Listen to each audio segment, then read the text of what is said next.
प्यारे विद्यार्थियों, आज हम लोग विलयन से संबंधित 11वें लेक्चर का आनंद लेंगे। चलिए मिलजुल करके आनंद आज लेना है। उम्मीद है आप लोग सारा न्यूमेरिकल पिछला जो बताए थे सॉल्व कर लिए। तो आज का जो टॉपिक है बड़ा इंटरेस्टिंग टॉपिक है और वह टॉपिक है, देखिए, विलेयता। क्या है वो? विलेयता। इस बेचारे को इंग्लिश में हम लोग कह देते हैं सॉल्युबिलिटी। तो चलिए विलेयता सॉल्युबिलिटी का हम लोग एंजॉय करें। आज विलेयता समझिए आप लोग किसको कहते हैं। एक इसका और नाम है घुलनशीलता। तो विलेयता, घुलनशीलता, और दोनों के लिए इंग्लिश एक ही है, वह है सॉल्युबिलिटी। तो लेट अस एंजॉय सॉल्युबिलिटी का। हम लोग एंजॉय लें। ध्यान दीजिए, डिफिनेशन बाद में लिखवाएंगे, पहले आराम से समझ लीजिए। जैसे आप कोई बर्तन लेते हैं, यहां हम लोग एक बर्तन ले लिए, उसमें विलायक के रूप में, घोलक के रूप में जल ले लिया गया। अब इस जल के अंदर कोई विलेय रखेंगे, ठोसे विलेय डालिए है। आप लोग सब कोई जान रहे हैं हम विलेय क्या लेंगे, बढ़िया चीज लेना चाहिए। अब विलेय में हम चीनी ले लेते हैं, ताकि सुनिएगा तो हाँ चीनी मिलाया गया है तो मन फ्रेश रहेगा। तो यहाँ पर विलायक के रूप में हम लोग जल ले लिए और विलेय इसमें मिला रहे हैं, वह विलेय चीनी है। सपोज कीजिए जल की एक निश्चित मात्रा लिए है 1 लीटर। अब इस 1 लीटर जल में आप चीनी डालते जा रहे हैं, डालते जा रहे हैं, डालते जा रहे हैं। तो शुरू में आप 1 चम्मच चीनी डाले, और जैसे ही डाले वह जल हो गया। फिर 2 चम्मच, 3 चम्मच, 4 चम्मच ऐसे डालते गए। सपोज कीजिए आप चीनी अनवरत डाल रहे हैं, तो क्या होगा? जब चीनी की मात्रा बढ़ेगी तो जो डिजॉल्विंग कैपेसिटी है वो घटेगी, धीरे धीरे घुलना शुरू करेगा। और एक समय ऐसा आएगा कि जब आप उसमें चीनी डालिएगा, थोड़ा भी अगर 1 चम्मच फिर डालते हैं तो वह चीनी डिजॉल्व नहीं होगा। तो जितना मैक्सिमम अमाउंट, अधिकतम मात्रा जितनी भी घुल गई इस निश्चित मात्रा विलायक में, जल में, जो अधिकतम चीनी घुल गया, यानी जिससे अधिक नहीं घुले, तो उसी को कहा जाता है, वह जो मात्रा होगी उसी को विलेयता कहा जाता है। सपोज कीजिए आप चीनी घुला रहे हैं, तो चीनी घुला रहे हैं तो मान लीजिए कि आप 342 ग्राम चीनी तक मिलाए, तो यह आराम से घुल गया। तो जब 342 ग्राम चीनी आराम से घुल गया, अब लेकिन जैसे ही इससे अधिक मात्रा में आप घुला रहे हैं, अब नहीं घुल रहा है, तो मैक्सिमम अमाउंट, अधिकतम मात्रा इस विलयन में चीनी का कितना हुआ? 342। इसी को कहा जाएगा कि विलयन में चीनी की विलेयता कितनी हुई? तो 342 ग्राम 1 लीटर जल में। तो इस क्रम में 2 चीज पर ध्यान देना है, ताप और दाब। ये दोनों निश्चित रहना चाहिए। अभी नहीं कि आप टेम्परेचर घटा बढ़ा रहे हैं, टेम्परेचर का इस पर प्रभाव पड़ जाएगा। टेम्परेचर को घटाना बढ़ाना नहीं है, टेम्परेचर को नियत रखना है, निश्चित रखना है, फिक्स रखना है। तो नियत ताप एवं दाब पर, फिक्स्ड टेम्परेचर और प्रेशर पर, कांस्टेंट टेम्परेचर एंड प्रेशर पर विलायक के निश्चित मात्रा में घुले हुए पदार्थ यानी विलेय के अधिकतम मात्रा को उसकी विलेयता कहते हैं। क्लियर हुआ? नियत ताप एवं दाब पर,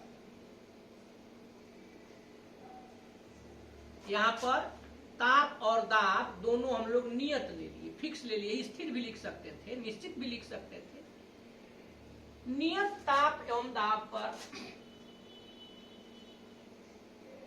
किसी विलायक के, या केवल विलायक भी आप लिख सकते हैं, निश्चित मात्रा में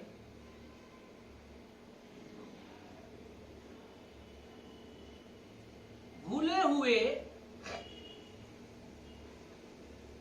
पदार्थ, और जो पदार्थ घुलता है वह विलेय है, तो केवल विलेय भी लिख के काम चलाया जा सकता था। घुले हुए पदार्थ चाहे विलेय की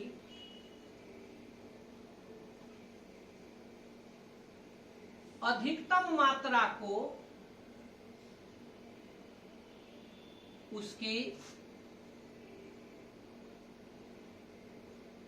विलेयता कहते हैं। क्लियर तो हो गया, यही विलेयता हो गई। अब है दो चीज जरूर ध्यान दीजिए, ताप दाब दोनों निश्चित होगा, दोनों फिक्स होगा, दोनों नियत होगा, इसमें चेंजिंग नहीं होगा।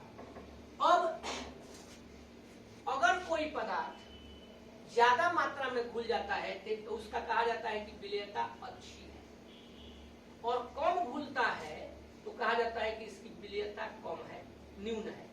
जैसे आगे चल करके हम लोग समझेंगे विस्तार से, हाइड्रोजन क्लोराइड गैस लेते हैं और इसको जल में डुबाते हैं, मिलाते हैं, तो यह बहुत अधिक घुलनशील है। तो ये कहा जाएगा कि जल में HCl की विलेयता अधिक है। वहीं ऑक्सीजन गैस मिलाते हैं तो इसकी विलेयता कम है, तो ये कहा जाएगा कि यह जल में क्या होता है, कम घुलनशील है, यानी इसकी विलेयता, जल में इसकी विलेयता कम है और इसकी विलेयता अधिक है। ऐसे तो जो पदार्थ पूर्णतः ज्यादा घुलनशील होगा, ज्यादा अमाउंट में घुल सकता है, तो उसको कहेंगे कि इसकी विलेयता अच्छी है, और जो कम घुलेगा उसको कहेंगे कि इसकी विलेयता अच्छी नहीं है। ये बात। अब आप इस विलेयता का मात्रक लेकर चलिए, क्या हो सकता है। तो चलिए ध्यान दीजिए, यहां से बनाए। हमने अभी देखा कि 1 लीटर जल लिए थे, और ये मान लिया हम लोगों ने कि अधिक से अधिक 342 ग्राम चीनी घुला हुआ है। 342 के बाद आप थोड़ा भी मिलाइएगा तो 342 अधिकतम मात्रा हो। अब कोई पूछेगा कि यहाँ विलेयता कैसी है, तो आप कहिएगा कि यहाँ चीनी की विलेयता 342 ग्राम प्रति लीटर है। 1 लीटर जल में 342 ग्राम घुला। एक आदमी आपने यह कह दिया, दूसरा क्या करेगा कि कहेगा कि अच्छा 342 ग्राम में कितने मोल होते हैं, 342 ग्राम में कितने मोल है, तो इसका 12 होता है। ये हो गया 12 गुणे 12, प्लस हाइड्रोजन का 1 होता है गुणे 22, ऑक्सीजन का 16 होता है गुणे 11, तो ये 144 प्लस 22 प्लस 176, 342, यानी 1 मोल चीनी में 342 ग्राम चीनी। तो इसको कोई कह दिया कि यहाँ विलेयता कितनी है, तो आप कहिएगा 1 मोल प्रति लीटर, यानी 2 मात्रक यहाँ पर हम लोग ऑलरेडी कंप्लीट कर लिए। यहाँ पर 2 मात्रक कंप्लीट हुआ, एक हो गया जिसको आप कहिएगा ग्राम प्रति लीटर, और एक है जिसको आप कहिएगा मोल प्रति लीटर। अगर विलेय गैसीय है तो हम लोग इसको मोल प्रभाज के रूप में भी व्यक्त कर सकते हैं, और मोल प्रभाज होता है, आप ऐसे सूचित करना इसको जानते ही हैं, गैस का मोल प्रभाज इन लिक्विड, द्रव। तो इस 3 तरह से हम लोग विलेयता को जनरली लिखते हैं, विलेयता को समझकर व्यक्त करते हैं। तो विलेयता क्लियर होगा। अब है, इसको मिटा देते हैं, विलेयता के प्रकार, टाइप्स ऑफ सॉल्युबिलिटी, इसको भी मिटा देते हैं। बस यही ध्यान रखिएगा कि यह ताप और दाब दोनों नियत है, फिक्स है। तो यहां पर अब हम लोग ले लिए विलेयता के प्रकार। चलिए ध्यान से एकदम समझा जाए।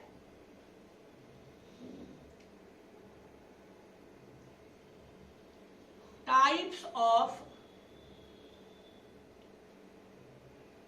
सॉल्युबिलिटी।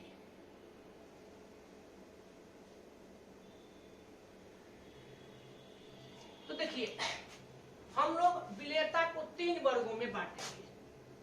पहला हो जाएगा ठोस की द्रव में विलेयता।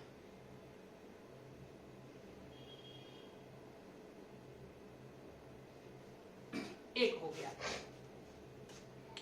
solubility of a solid in a liquid। ये हो गया।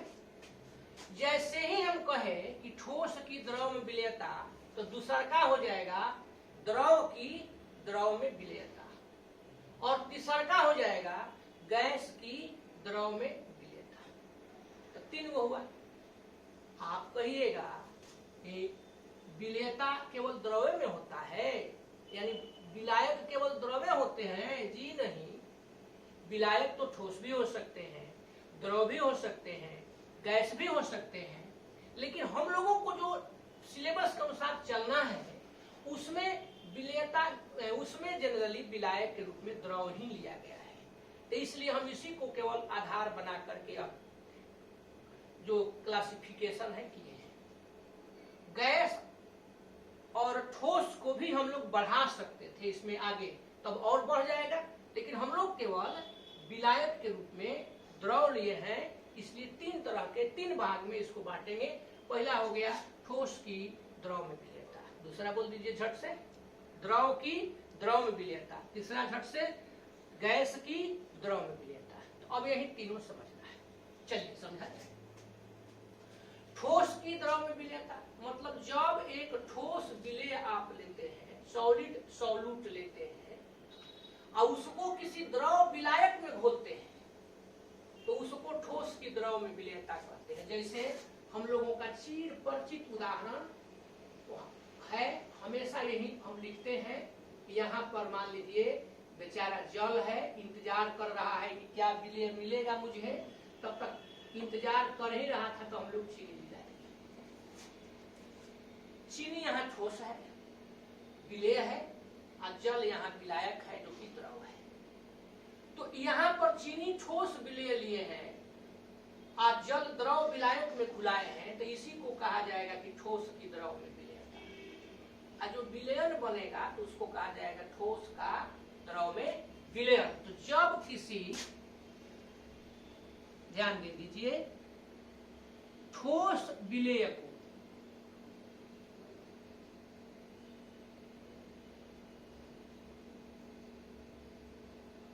द्रव विलायक में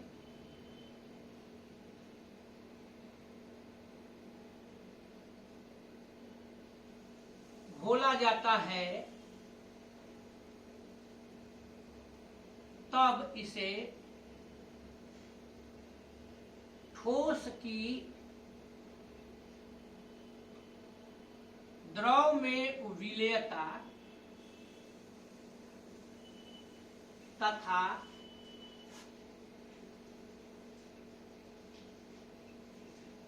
प्राप्त विलयन को ठोस का द्रव में विलयन कहते हैं।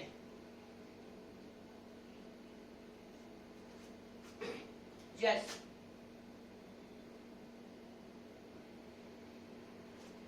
अब यहाँ जैसे हम लोग देख ले, इसको समझ ले, जैसे को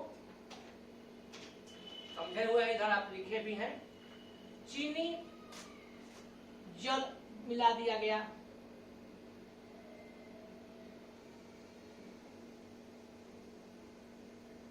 नमक एवं जल कर दिया गया,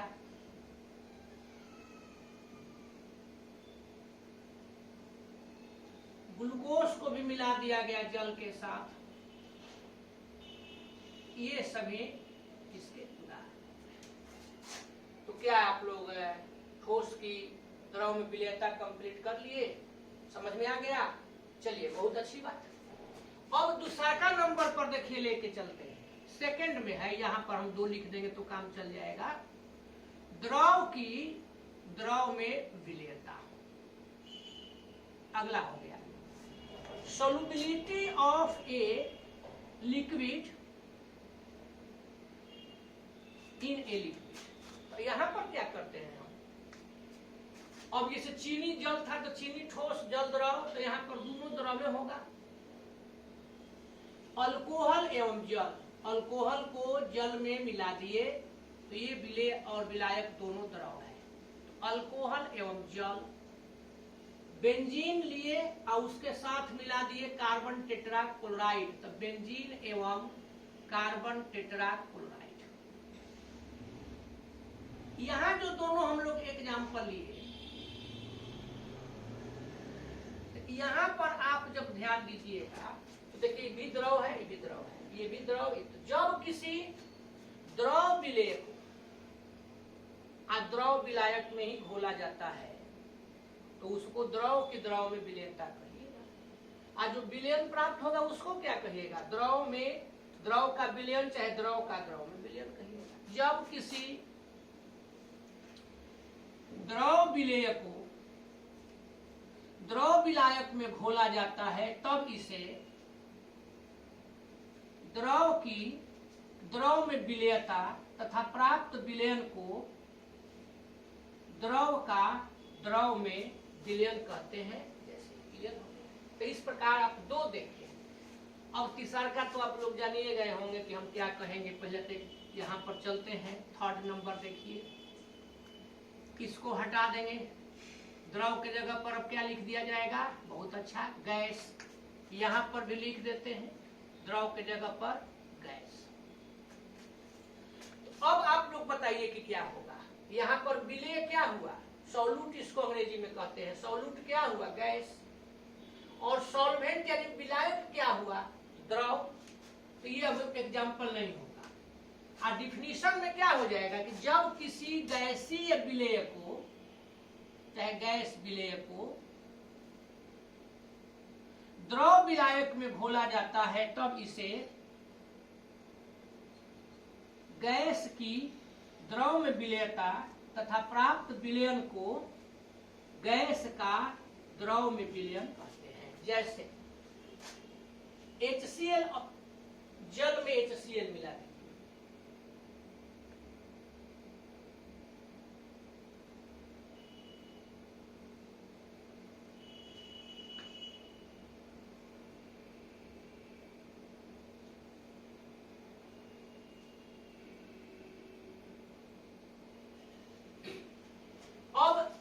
जल में HCl को जब आप मिलाते हैं, HCl गैस को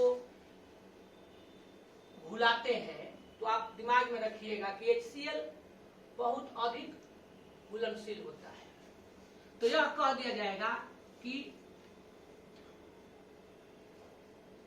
उच्च घुलनशील, अधिक घुलनशील, जो कह दीजिए। यहां पर जो जल लेते हैं यह अल्प घुलनशील होता है, कम घुलनशील होता है। ये पाया गया है, जीके के लिए हो जाएगा, आप याद रखिएगा कि 100 मिलीलीटर जल में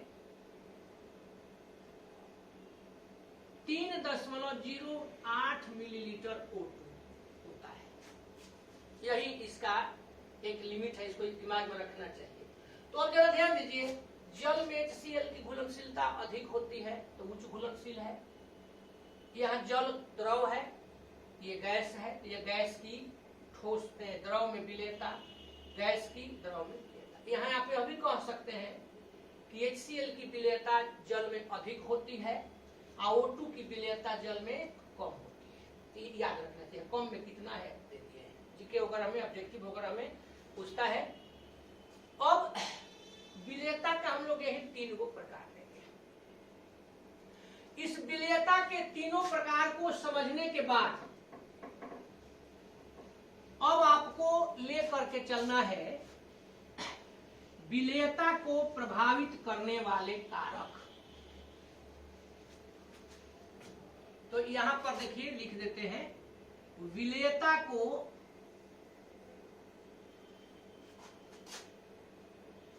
प्रभावित करने वाले कारक। यानी किन किन कारकों से, तथ्यों से विलेयता प्रभावित होगी। तो देखिए, किस विलेयता को ही नहीं, किसी भी चीज को प्रभावित यदि करना है, कोई भी चीज यदि प्रभावित होता है तो वह किससे होता है? जो उसके साथ है उससे प्रभावित होगा। जैसे आप पढ़ते हैं क्लास में, ट्यूशन कोचिंग करते हैं, तो कहीं कहीं यह सुनने में आता है कि कोर्स पूरा हो गया, कहीं कहीं यह सुनने में आता है कि कोर्स पूरा नहीं हुआ, कहीं तो जहां नहीं पूरा हुआ वहां सर के स्पीड मान लीजिए कि थोड़ा सा स्लो है, चाहे सर के स्पीड फास्ट है तो स्टूडेंट का स्लो है। सपोज कीजिए कि किसी क्लास में टीचर एकदम तेजी में पढ़ाते हैं, हर टॉपिक को जल्दी जल्दी समझाते हुए डील करते जाते हैं, लेकिन विद्यार्थी उतनी जल्दी समझ नहीं पाते हैं, तो सर को लास्ट में स्पीड को कम करना पड़ता है, समझाने का धीरे धीरे चलते हैं, समझाते हैं। तो पढ़ाई एक दिन में जितना होना चाहिए था उससे कम होगा। और मान लीजिए कि स्टूडेंट खूब तेज हैं, एकदम जल्दी जल्दी ग्रहण करने वाले हैं, लेकिन सर ही एकदम स्लो बोलते हैं, तो वहां भी स्पीड क्या होगा? स्लो हो गया। तो पहला केस में क्या हुआ? टीचर की स्पीड पढ़ाने की तेज थी, स्टूडेंट धीरे थे, तो पढ़ाई कम हुई। अब की बार स्टूडेंट ज्यादा तेजी से समझ रहे हैं, लेकिन सर ही धीरे धीरे समझा रहे हैं, तो पढ़ाई कम हुई। यानी पढ़ाई किस पर डिपेंड की? सर स्टूडेंट के प्रकृति पर। तो ये सेम चीज है, कोई भी चीज प्रभावित करने वाला आए तो उसमें आप ये दोनों जरूर दिमाग में रखिए, इस तथ्य को जरूर दिमाग में रखिए कि जो भी इसमें इन्वॉल्व है उसका प्रभाव पड़ेगा। तो किसी भी विलेयता में कौन कौन होता है? विलायक के निश्चित मात्रा में विलेय की अधिकतम मात्रा होती है, यानी पहिल का कारक हो जाएगा, जैसे वहां स्टूडेंट और टीचर की प्रकृति था, तो यहां हो गया विलेय एवं विलायक की प्रकृति। अब आप लोग ये बताइए अगला क्या होगा? विलेयता में और क्या इन्वॉल्व है? परिभाषा में हम लोग दिए थे, तो उसमें दो चीज और है, ताप उसका निश्चित होना चाहिए, दाब निश्चित होना चाहिए। तो सेकंड इसका कारक हो गया ताप, ये इसका कारक हो गया दाब। मुख्य रूप से विलेयता को प्रभावित करने वाले यही तीन गो कारक हैं। हालांकि इसको विस्तार से हम लोगों को देखना ही, हम समझाए थोड़े ही, तो सही बता दिए कि आप कारक का नाम याद रखिएगा, अगले क्लास में इसको डील किया जाएगा। अब अगले क्लास की ओर बढ़ने के पहले कुछ छोटा छोटा टॉपिक है जिसको हम लोग ध्यान देंगे, देखेंगे। तो आज कम से कम दो टॉपिक हम लोग देख लेंगे, और दो टॉपिक में पहले का टॉपिक है जिसको हम लोग देखिए नाम देते हैं विलीनीकरण, डिसोल्यूशन।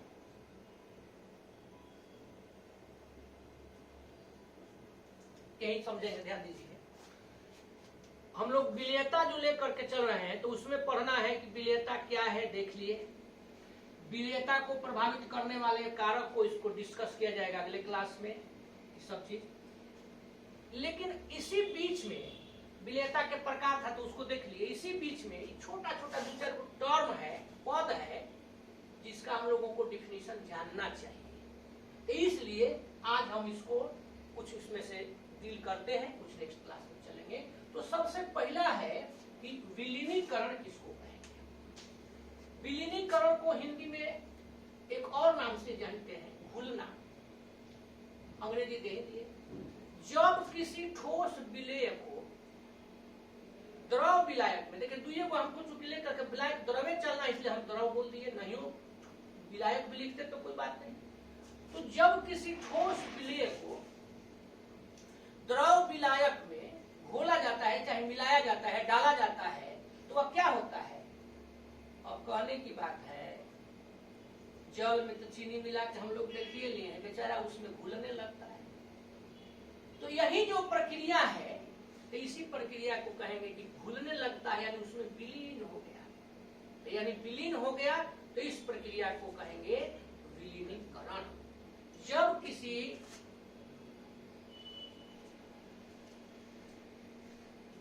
ठोस विलेय को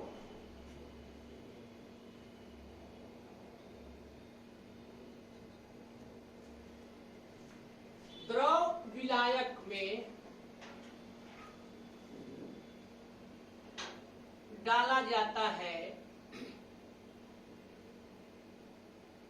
तब वह उसमें घुलने लगता है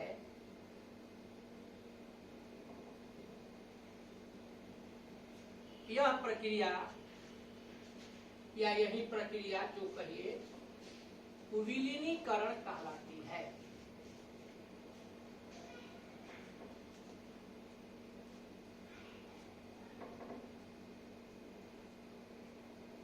अब ये बताइए कि जब विलीनीकरण की एक क्रिया हो रही है तो उस जो विलयन आपका तैयार हुआ है तो उस विलयन में विलेय की सांद्रता बढ़ेगी कि घटेगी? तो जब आप कोई चीज ज्यादा मिलाइएगा तो उसकी सांद्रता क्या होगी? बढ़ती जाएगी। इस प्रक्रिया के फलस्वरूप यानी इससे विलेय की सांद्रता बढ़ जाती है। विलयन में जो आपने विलयन लिया है तो उस विलयन में विलेय की सांद्रता इंक्रीज हो जाती है, विलेय की सांद्रता बढ़ जाती है। तो यही प्रक्रिया हुआ विलीनीकरण यानी घुलना। अब विलीनीकरण के बाद अगला टॉपिक है जिसका हम लोग देखिए नाम देते हैं रवाकरण, क्रिस्टलीकरण।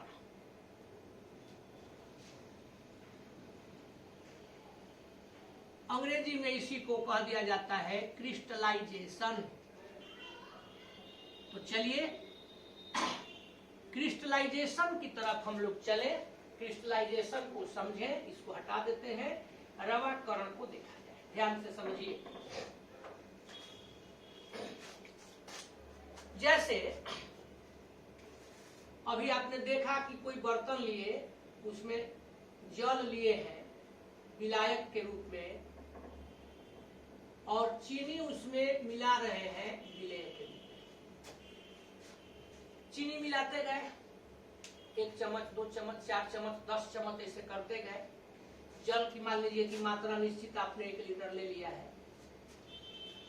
तो एक समय आएगा, जैसा कि विलेयता की परिभाषा में आप देखे थे, कि अब उसमें आप थोड़ा भी चीनी डालिएगा तो वह घुलेगा नहीं,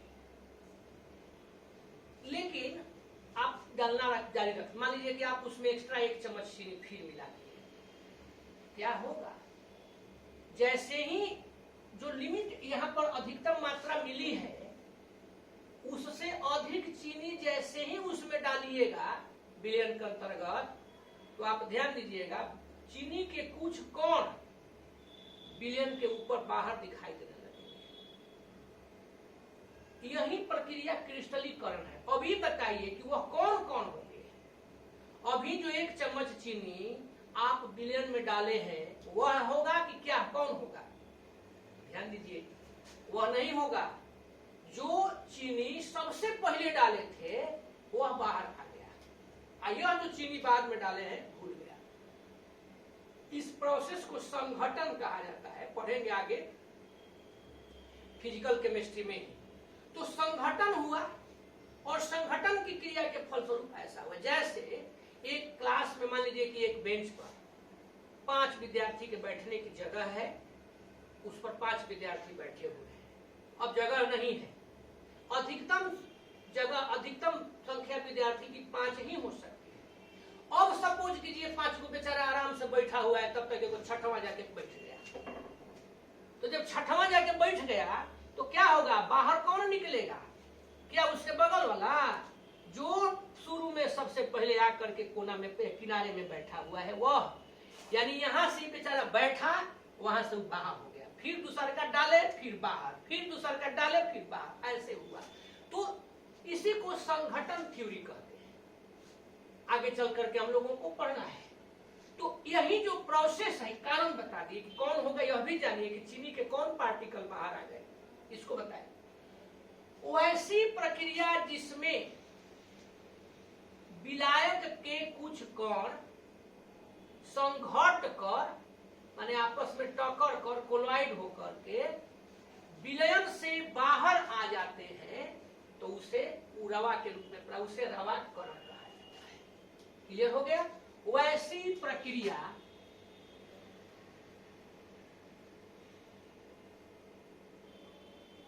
जिसमें विलेय के कुछ कण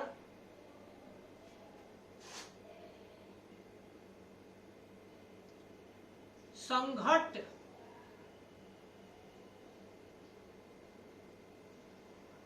कर विलयन से अलग हो जाते हैं, उसे